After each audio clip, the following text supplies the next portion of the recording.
தொகுதி மறுசீரமைப்பு விவகாரம் தொடர்பாக ஜெகன்மோகன் ரெட்டி உடன் தமிழக குழு சந்திப்பை நிகழ்த்தியிருக்கிறது. கூடுதல் விவரங்களை செய்தியாளர் ரமேஷ் வழங்கியிருக்கலாம். ரமேஷ், வணக்கம். இந்த சந்திப்பு எவ்வளவு மணி நேரம் நிகழ்ந்தது? இந்த சந்திப்பில் என்னென்ன விஷயங்கள் தொடர்பாக கலந்துரையாடப்பட்டது? விவரங்களை பதிவு பண்ணுங்க. வணக்கம். நாடாளுமன்ற தொகுதி மறுசீரமைப்பு விவகாரம் தொடர்பாக ஆந்திரா மாநிலம் சென்றிருக்கக்கூடிய தமிழக குழு ஆந்திர மாநில முன்னாள் முதலமைச்சர் ஜெகன்மோகன் ரெட்டியுடன் சந்தித்திருக்கிறார்கள்.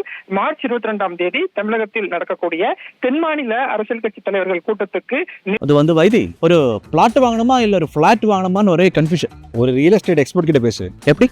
பாஸ்வாலா Be the boss. நேர்ல வர வேண்டும் அப்படின்னு ஜெகன்மோகன் ரெட்டிக்கு அழைப்பு ஒன்றும் கொடுக்கப்பட்டிருக்கு. அதாவது மத்திய அரசு இந்த நாடாளுமன்ற தொகுதி மறுசீரமைக்கக்கூடிய முடிவுல இருக்கிறதாலும் இதனால தென் மாநிலங்கள் கடுமையா பாதிக்கப்படும் அப்படின்னு முதலமைச்சர் மு க ஸ்டாலின் தெரிவித்திருந்தார்.